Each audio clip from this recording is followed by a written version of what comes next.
নির্যাতন হেফাজতে ইসলামের আলেম ওলামা এবং দেশবাসীর উপর চালানো হয়েছে। দীর্ঘ 3 বছর পর্যন্ত শত শত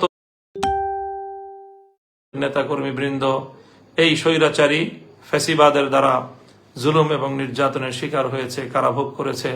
তাদের সকলের শুকরিয়া আদায় করছি এবং তাদের সকলকে আজ শ্রদ্ধাভরে স্মরণ করছি। এবং সর্বশেষ সবচেয়ে বেশি শ্রদ্ধা, ভালোবাসা এবং হৃদয়ের রক্তক্ষরণ যাদের জন্য সবচেয়ে বেশি, যাদেরকে আমরা স্মরণ করব, মধ্য জুলাই থেকে চলমান কোটা সংস্কার আন্দোলনে, বৈষম্য বিরোধী ছাত্র আন্দোলনের যে সকল নেতাকর্মী অকাতরে প্রাণ দিয়েছে, বিভিন্ন গণমাধ্যমের সংবাদ সূত্রে বিগত এই অর্ধ মাসে 3 শতাধিক প্রাণ কেড়ে নেওয়া হয়েছে। প্রত্যক্ষদর্শী এবং অনুসন্ধিৎসুদের ধারণা এবং তাদের বিশ্বাস প্রকৃত হত্যাকাণ্ডের চিত্র এর চেয়ে অনেক বেশি ভয়াবহ এবং শহীদ মানুষের সংখ্যা এর চেয়েও আরো কয়েক গুণ বেশি হবে। আমরা এই যারা প্রাণ দিয়েছে, রংপুরের আমাদের ভাই আবু সাইদ এবং মুগ্ধ ছড়ানো আমাদের ভাই মুগ্ধ সহ এই আত্মদানকারী এই সকল শহীদদেরকে আজ বিজয়ের এই শুভ লগনে আমরা অত্যন্ত গভীর শ্রদ্ধা ভরে তাদেরকে স্মরণ করছি। মহান রব্বুল আলামিনের দরবারে তাদের জন্য মাগফিরাত কামনা করছি। আল্লাহ যেন তাদের এই শাহাদাতকে কবুল করেন এবং তাদের দেখানো এই পথে আগামীর বাংলাদেশ যেন গড়ে উঠতে পারে। আমরা যেন এই সকল শহীদদের আত্মদানের সাথে বিশ্বাসঘাতকতা না করি। এ জাতি যেন এ সকল জাতির শ্রেষ্ঠ সন্তানদের আত্মত্যাগের যে ঋণ, এটা যেন একটি সুন্দর দেশ এবং জাতি গঠনের মধ্য দিয়ে সে ঋণ কিঞ্চিত হলেও পরিশোধ করতে পারে। আল্লাহ রাব্বুল আলামিনের কাছে জাতির জন্য সে তৌফিক আমি কামনা করছি। প্রিয় দেশবাসী,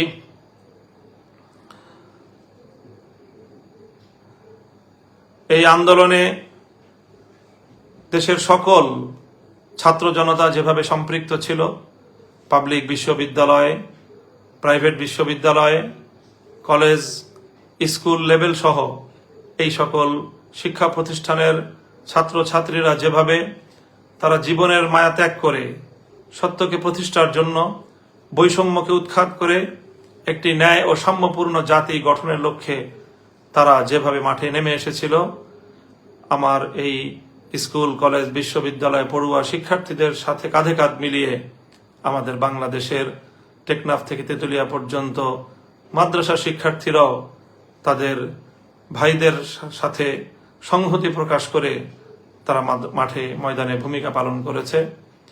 এবং বিশেষত আন্দোলনের শেষাংশে বাংলাদেশের সকল মাদ্রাসাগুলো থেকে ছাত্র জনতা বাঁধ ভাঙ্গা জোয়ারের মতো তারা মাঠে নেমে এসেছে। ফ্যাসিবাদের বিরুদ্ধে জাতীয় এই জাগরণে সাধারণ শিক্ষাধারার শিক্ষার্থীদের সাথে আমার মাদ্রাসার শিক্ষার্থীরাও কাঁধে কাঁধ মিলিয়ে মাঠে ভূমিকা পালন করেছে, যেটি বাংলাদেশে এক অনন্য, অনিন্দ, সুন্দর দৃষ্টান্ত স্থাপন করেছে। আগামীর বাংলাদেশ আমরা তেমনই দেখতে চাই। সকল ভেদাভেদ ভুলে গিয়ে শিক্ষা এবং ধর্মীয় অঙ্গনের এই যে সীমারেখা, এই যে একটি দেয়াল, এই দেয়ালকে অতিক্রম করে গোটা জাতির জন্য সম্মিলিতভাবে একটি আগামী প্রজন্ম আমরা গড়ে তুলব, যারা এই দেশটাকে আমাদের পূর্বসূরীদের স্বপ্নের বাংলাদেশ হিসেবে গড়ে তুলবে। সেই প্রত্যাশা আজকের এই শুভ লগনে আমি ব্যক্ত করছি এবং আগামীর সেই বাংলাদেশ গড়ার জন্য সকল শিক্ষার্থীদের প্রতি আমি উদাত্ত আহ্বান জানাচ্ছি। আল্লাহ রাব্বুল আলামিনের দরবারে তাদের জন্য সেই তৌফিক কামনা করছি।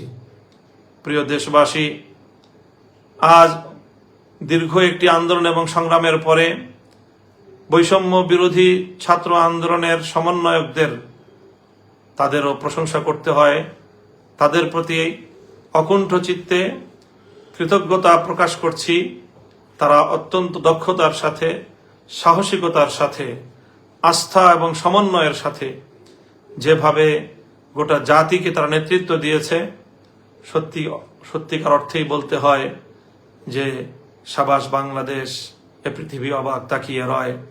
আমাদের তরুণ যুব প্রজন্ম, ছাত্র নেতৃত্ব আগামী দিনের তারা জাতীয় নেতৃবৃন্দকে একটি উত্তম দৃষ্টান্ত উপস্থাপন করে দেখিয়েছে কিভাবে একটি জাতিকে পরিচালনা করতে হয়, কিভাবে একটি বিপ্লবকে পর্যায়ক্রমে সাফল্যের দুয়ারে উপনীত করতে হয়, চূড়ান্ত সফলতা কিভাবে ঘরে তুলতে হয়, এবং সেজন্য যে ত্যাগ এবং কোরবানি স্বীকার করতে হয়, সেজন্য জালিমের রক্তে চক্ষুকে কিভাবে উপেক্ষা করতে হয়, সেভাবে কিভাবে রিমান্ডে নির্যাতনের মুখেও অকুত ভয় এবং স্থির থাকতে হয়, অটল এবং অবিচল থাকতে হয়।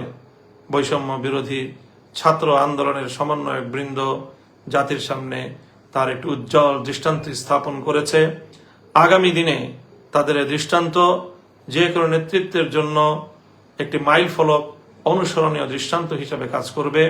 সেজন্য আমি বৈষম্য বিরোধী ছাত্র আন্দোলনের সকল সমন্বয়ক বৃন্দদেরকেও আমি আমার ব্যক্তিগত এবং আমার অঙ্গনের পক্ষ থেকে, আমাদের হেফাজতে ইসলামের পক্ষ থেকে তাদের শুকরিয়া জ্ঞাপন করছি।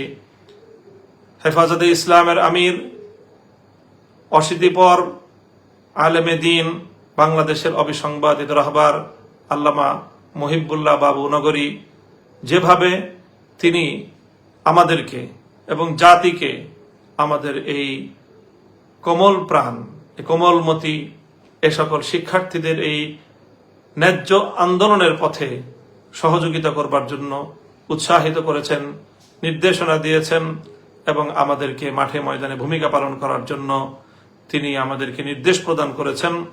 সেজন্য আমির হেফাজত সহ হেফাজত নেতৃবৃন্দকেও আমরা শুকরিয়া জ্ঞাপন করছি। অন্যান্য ইসলামী অঙ্গনের অনেকে, ইসলামী আন্দোলন বাংলাদেশের নেতৃবৃন্দ এক্ষেত্রে অগ্রণী ভূমিকা পালন করেছেন। আমরা তাদেরও জাতির পক্ষ থেকে শুকরিয়া আদায় করছি। অনেক ত্যাগ এবং কোরবানির পর সর্বশেষ আজ 5ই আগস্ট জাতির সেই বহু কাঙ্ক্ষিত বিজয়ের দিনটি এলো। অত্যন্ত দুঃখ এবং ভারাক্রান্ত হৃদয় নিয়ে বলতে হয়, এই দিবসের চূড়ান্ত বিজয় আসার ঠিক পূর্ব মুহূর্তেও গতকালকে যে অনাকাঙ্ক্ষিত আরো প্রায় শতাধিক প্রাণহানির যে ঘটনা ঘটল, এ ঘটনা আসলেই না ঘটালেও চলতো। যারা ক্ষমতার মসনদকে আঁকড়ে ধরে রাখার যে এক জেদ, যে জেদ মানুষকে কোন পর্যন্ত তার অধোগতি হতে পারে, কোথায় পর্যন্ত তাকে নিচে নিয়ে নামাতে পারে, আমাদের এই সদ্য বিদায়ী ফ্যাসিবাদী স্বৈর শাসকের পতন থেকে আমরা মনে করব যে আগামী দিনের শাসকবর্গ শিক্ষা গ্রহণ করবে। তাদের জন্য এর চেয়ে অনেক উত্তম পথ খোলা ছিল। জাতির কাছে তারা যদি আত্মসমর্পণ করত, সময় থাকতে তারা যদি জাতির প্রাণহানির আত্মঘাতী পথে পা না বাড়িয়ে যদি জাতির সাথে, জাতির আগামী দিনের তরুণ সন্তানদের সাথে যদি তারা সমন্বয় এবং তাদের কাছে যদি তারা আত্মসমর্পণ করার একটু মানসিকতা লালন করত, তাহলে আজ তাদের এই করুণ পরিণাম বরণ করতে হতো না। আমি আগামী দিনের রাষ্ট্রনায়ক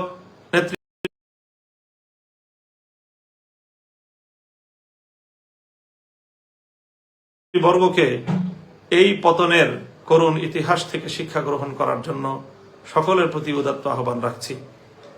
প্রিয় দেশবাসী, আজ যখন স্বৈরশাসীর পতনের বিদায় ঘণ্টা বেজে গেল, এদেশের মানুষ স্বতঃস্ফূর্তভাবে কিভাবে তাদের যে ক্ষোভের বহিঃপ্রকাশ ঘটিয়েছে, গণভবন থেকে প্রধানমন্ত্রীর কার্যালয়ের প্রতিটি ইঞ্চিতে এদেশের মানুষ দীর্ঘ 16 বছর পর যেন তাদের মালিকানার অধিকার ফিরে পেয়েছে।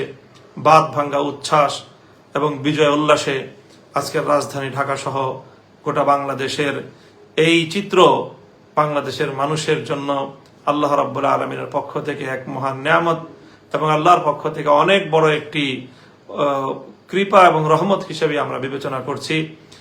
আল্লাহ রাব্বুল আলামিনের কাছে গোটা দেশবাসীকে আমি এই মহান বিজয় উপহার দেওয়ার জন্য শুকরিয়া আদায় করতে গোটা দেশবাসীর প্রতি আমি আহ্বান জানাচ্ছি। সকল দেশবাসীকে বলবো, আজ রাতে আপনারা সম্ভব হলে সকলে 2 রাকাত সালাতুশ শুকর আদায় করবেন, আল্লাহ রাব্বুল আলামিনের দরবারে সিজদায় পড়ে শুকরিয়া আদায় করবেন এবং আগামীর বাংলাদেশ যেন সুন্দর সমৃদ্ধিময় একটি বাংলাদেশ হিসেবে গড়ে উঠতে পারে, সেজন্য আল্লাহ রাব্বুল আলামিনের কাছ থেকে আমরা সাহায্য এবং তৌফিক কামনা করব। সেই আহ্বানও আমি জাতির কাছে রাখছি। আজ যখন স্বৈরশাহীর, আজকে যখন ফ্যাসিবাদী সরকারের পতন চূড়ান্ত হলো, তখন মাননীয় সেনাপ্রধান বাংলাদেশের বিভিন্ন রাজনৈতিক দলের নেতৃবৃন্দ এবং বিভিন্ন পেশাজীবী সহ নেতৃবৃন্দকে তিনি আহ্বান করেছিলেন পরিস্থিতি আগামীতে করণীয় বিষয়ে পরামর্শ করার জন্য। সেখানে অন্যান্যদের সঙ্গে আমিও আহত ছিলাম এবং সেনাপ্রধানকে আমরা পরামর্শ দিয়েছি। সেনাপ্রধান আমাদের পরামর্শ গ্রহণ করেছেন এবং তিনি জাতির উদ্দেশ্যে বক্তব্যের মাধ্যমে প্রধানমন্ত্রীর পদত্যাগের বিষয়টি নিশ্চিত করেছেন। সেই সঙ্গে আগামী দিনের কার্যক্রম পরিচালনার ক্ষেত্রেও তিনি আমাদের কাছে সহযোগিতা কামনা করেছেন।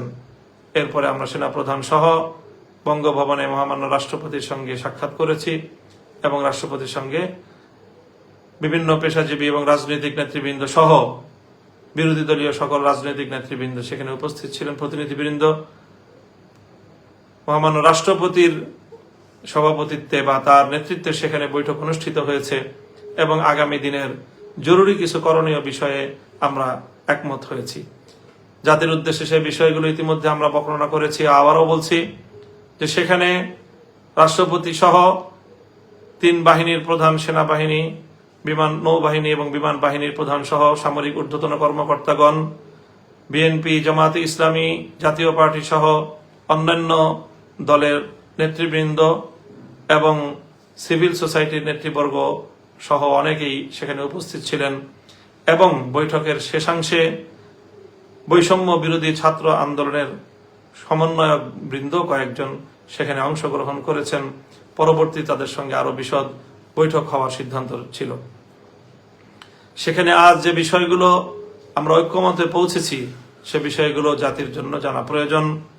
আমরা সেখানে প্রথমেই এই বৈষম্য বিরোধী আন্দোলনে যে সকল মানুষের প্রাণ গিয়েছে, ছাত্র, শ্রমিক, কৃষক, নারী, পুরুষ, শিশু, যাদেরই প্রাণ গিয়েছে প্রায় 3 শতাধিক মানুষের গণমাধ্যমের সূত্র অনুযায়ী এবং প্রত্যক্ষদর্শীদের ধারণা মতে আরো অনেক বেশি।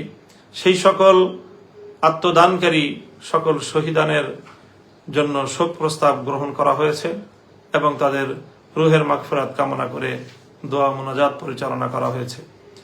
সেখানে ঐক্যমত পোষণ করা হয়েছে।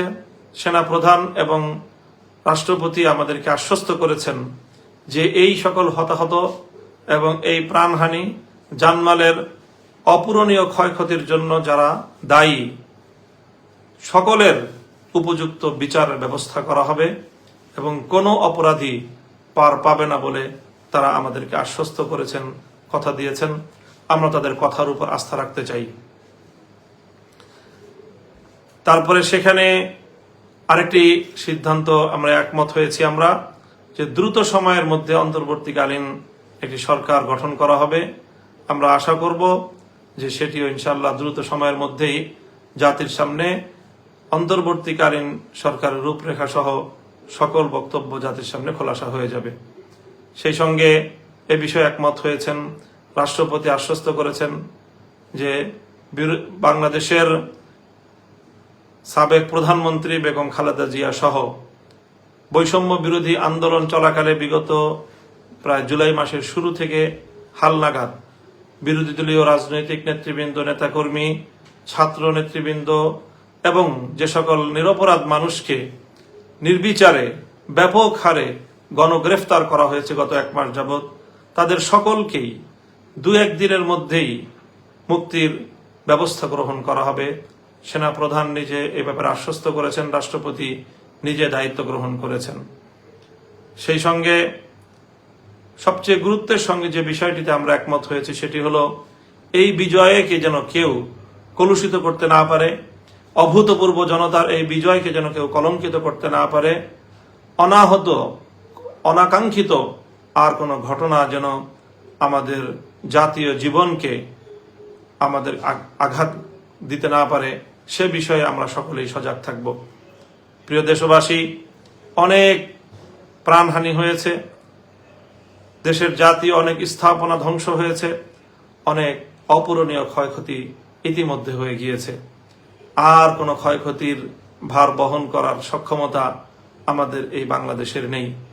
সুতরাং দেশবাসীর প্রতি উদাত্ত আহ্বান জানাবো আমি যে আমাদের সকলেরই এখন দায়িত্বশীল ভূমিকা পালন করতে হবে। কোনো প্রতিহিংসা চরিতার্থ করার জন্য কারো উপর আঘাত করা যাবে না, কারো জানমালের ক্ষয়ক্ষতি করা যাবে না। এ বিষয়ে আমাদের সকলকে সোচ্চার থাকতে হবে। বিশেষত আমি দেশের আলেম সমাজ, ইমাম সমাজকে আমি বিশেষভাবে আহ্বান জানাবো যে আপনারা এ ব্যাপারে সোচ্চার থাকবেন এবং আপনারা সক্রিয় ভূমিকা পালন করবেন। এই সময় এই অস্থিতিশীলতার সুযোগ নিয়ে একটি মহল দেশের মধ্যে নতুন করে অস্থিতিশীলতা সৃষ্টি করতে পারে, বাংলাদেশের ভাবমূর্তি ক্ষুণ্ণ করতে পারে, দেশের ইসলাম প্রিয় জনতাকে কলুষিত করার অপপ্রয়াস চালাতে পারে। নানা ধরনের সাবোটাজ এবং অন্তর্ঘাতমূলক বিভিন্ন কর্মকাণ্ডের মাধ্যমে দেশের ইসলামিক অঙ্গনকে তারা ঘায়েল করার অপচেষ্টা চালাতে পারে।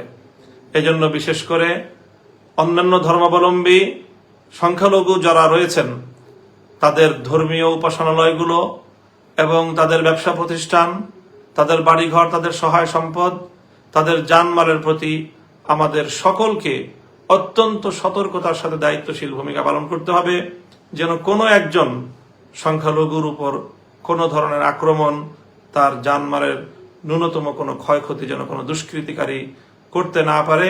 এ ব্যাপারে আমাদের সকলকে সোচ্চার এবং সজাগ থাকতে হবে। বিশেষত আজ রাত যেহেতু একটি সরকার পতন ঘটেছে, এই সময়টায় স্বাভাবিকভাবেই প্রশাসন এবং আইন শৃঙ্খলা রক্ষাকারী বাহিনীর মধ্যে একটি অস্থিরতা এবং একটি দুর্বলতা কাজ করবে। এই সুযোগে আজ রাতেই অনেক অঘটন ঘটে যেতে পারে। এই জন্য আমার বক্তব্য যারা শুনছেন তাদের সকলের প্রতি আমার উদাত্ত আহ্বান যে আজ রাত অন্তত আপনারা পাড়ায় পাড়ায়, মহল্লায় মহল্লায় এলাকাবাসীকে নিয়ে, মসজিদের মুসল্লিদেরকে নিয়ে আপনারা রাত্রি জাগরণ করুন। অবশিষ্ট রাতের শেষ প্রহর, রাতের আধারে কোনো অঘটন যেন কেউ ঘটাতে না পারে, সেজন্য আপনারা দায়িত্বশীল ভূমিকা, প্রহরার ভূমিকা আপনারা পালন করবেন। হিন্দুদের মন্দিরগুলো, প্যাগোডাগুলো এবং বৌদ্ধদের উপাসনালয়, অন্যান্য খ্রিস্টানদের উপাসনালয়, গির্জাগুলো, সেগুলো সহ তাদের সকল স্থাপনা, তাদের ব্যবসা প্রতিষ্ঠান, তাদের বাড়িঘর, এগুলোর প্রতি আমরা বিশেষভাবে আমরা পাহারাদারি করব, যাতে কোনো দুষ্কৃতিকারী এই সকল ক্ষেত্রে কোনো আঘাত করে, আক্রমণ করে দেশের মধ্যে যেন কোনো অস্থিতিশীলতা সৃষ্টি করতে না পারে, বিশ্ব দরবারে বাংলাদেশের ভাবমূর্তি যেন কোনোভাবেই ক্ষুণ্ণ করতে না পারে। সেই সঙ্গে আরেকটি বিষয় আমি বিশেষভাবে আন্দোলন সংগ্রামে সক্রিয় সকল ছাত্র জনতা এবং ধর্মপ্রাণ তৌহিদি জনতা, বিরোধী দলের সকল নেতাকর্মী, সকলের প্রতি আরেকটি বিষয়ও আমি উদাত্ত আহ্বান জানাই। আল্লাহ রাব্বুল আলামিন আমাদেরকে যে ঐতিহাসিক বিজয় দান করেছেন, ক্ষুদ্র ব্যক্তিগত প্রতিহিংসা চরিতার্থ করার জন্য আমরা এই মহান বিজয়কে কোনোভাবেই কলুষিত করার অপপ্রয়াস চালাবো না। এই বিজয়কে দেশের জন্য, জাতির জন্য একটি উত্তম এবং উন্নত ভবিষ্যৎ বিনির্মাণে আমরা উৎসর্গ করতে চাই। সেই হিসেবে কেউ ব্যক্তিগত রাজনৈতিক প্রতিহিংসা, রাজনৈতিক প্রতিপক্ষকে ঘায়েল করার মোক্ষম সুযোগ হিসেবে এটিকে কেউ ব্যবহার করার চেষ্টা করবেন না। সেই সঙ্গে আমরা আরেকটা কথাও বিশেষভাবে বলবো যে চলমান এই আন্দোলনে সরকারের নির্দেশ পালন করতে গিয়ে বা সরকারের বৈধ বা অবৈধ আনুগত্য করতে গিয়েও আইন শৃঙ্খলা রক্ষাকারী বাহিনী, বিশেষত পুলিশ বাহিনী অনেক ক্ষেত্রেই তারা জনতার উপর চড়াও হয়েছে। রাষ্ট্রীয় পেটোয়া বাহিনী হিসেবে মানুষের জানমালের অনেক ক্ষয়ক্ষতি করেছে এবং অনেক ক্ষেত্রে তারা সীমা লঙ্ঘন করেছে, এতে সন্দেহের কোনো অবকাশ নেই। কিন্তু মনে রাখতে হবে যে পুলিশ বাহিনী একটি বাংলাদেশের আইন শৃঙ্খলা রক্ষাকারী বাহিনী। তারা তৃণমূল পর্যায়ে দেশে আইন শৃঙ্খলা রক্ষা করে থাকে। এখানে যেরকম অপরাধী রয়েছে, ফ্যাসিবাদের পাঁচাটা গোলাম যেরকম রয়েছে, এখানে অনেক ভালো দেশপ্রেমিক, মানুষের জন্য কল্যাণকামী অনেক পুলিশ ভাইরাও সেখানে রয়েছেন। কাজেই তাদের কাউকে একজনকে আরেকজন থেকে আমরা আলাদা করে পুলিশের ইউনিফর্ম দেখে আলাদা করে পরিচয় করার, পরিচিত করার, চেনার কোনো উপায় নেই।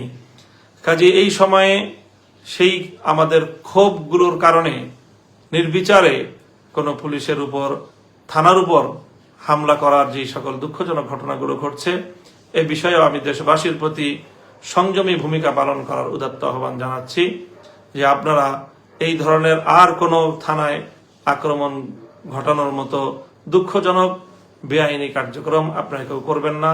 আইন নিজের হাতে তুলে নেবেন না। দেশ সেক্ষেত্রে বড় ধরনের হুমকির সম্মুখীন হয়ে পড়বে। প্রিয় দেশবাসী, এই কথাগুলো আমি আপনাদের সম্মুখে উপস্থাপন করলাম আজকের ঐতিহাসিক লগনে আবারও বিগত 16 বছরের জুলুম শোষণের শিকার, নিরীহ, নিপীড়িত, নির্যাতিত বাংলাদেশের নারী, পুরুষ, আবার বৃদ্ধ বনিতার সকলকে শ্রদ্ধা ভরে স্মরণ করছি, যারা এই সময়টায় দুনিয়া থেকে বিদায় গ্রহণ করেছেন। বিশেষ করে আমাদের হেফাজতে ইসলামের মরহুম আমির আল্লামা আহমদ শফি, আল্লামা জুনায়েদ বাবু নগরী, আল্লামা নূর হোসেন কাসেমি মহাসচিব, আল্লামা নুরুল ইসলাম মহাসচিব, যারা হেফাজতে ইসলামকে আজকের এই পর্যায়ে উপনীত করে আমাদের মাঝ থেকে বিদায় নিয়েছেন, তাদের রুহের মাগফিরাত কামনা করছি। আল্লাহ তাদেরকে জান্নাতের উচ্চ মাকাম দান করুন। সেই সঙ্গে হেফাজতে ইসলামের সহ আলেম ওলামাদের মধ্যে যারা মূল ধারা থেকে বিচ্ছিন্ন হয়েছে, তাদেরকেও আমরা আহ্বান করব, এভাবে জাতির বিপক্ষে, আলেম সমাজের বিপক্ষে আমাদের আর কেউ যেন ভূমিকা পালন না করে। আজকের এই ঐতিহাসিক, এই অভূতপূর্ব বিজয়ের দিনে আমরা গোটা জাতির প্রতি অকুণ্ঠ চিত্তে তাদের প্রতি শ্রদ্ধা এবং শুকরিয়া জ্ঞাপন করছি। মহান আল্লাহ রাব্বুল আলামিনের দরবারে আবারও শুকরিয়া আদায় করছি এবং সকলকে আহ্বান জানাচ্ছি, আসুন আমরা সকলে হাতে হাত রাখি। ছাত্র জনতার প্রতি বলবো, স্কুল, কলেজ, ভার্সিটি, মাদ্রাসা সকলে হাতে হাত রেখে একটি সুন্দর, সমৃদ্ধ একটি দেশ এবং একটি জাতি, যেখানে সকলে যার যার অধিকার পাবে, যেখানে অকুণ্ঠ চিত্তে আমরা আমাদের রবের গোলামি করতে পারবো, আল্লাহ রাব্বুল আলামিনকে আমরা ডাকতে পারবো, আল্লাহর দ্বীনকে বিজয়ী করার একটি অনুকূল ভূমি আমরা আগামী দিনে উপহার পাবো। এরকম একটি বাংলাদেশকে আমরা গড়ে তুলবার জন্য সকলে যার যার জায়গা থেকে ভূমিকা পালন করব। আগামীর সুন্দর বাংলাদেশ গড়ার প্রত্যয় নিয়ে এবং সেই প্রত্যাশা ব্যক্ত করে আমি আজকের বক্তব্য এখানেই শেষ করছি। সকলে দোয়া করবেন, দেশের জন্য দোয়া করবেন, আমার জন্য দোয়া করবেন, আগামীর বাংলাদেশ গড়বার জন্য আল্লাহ রাব্বুল আলামিনের সাহায্য কামনা করবেন। ওয়া আখিরু দাওয়ানা আনিল হামদুলিল্লাহি রাব্বিল আলামিন। আসসালামু আলাইকুম।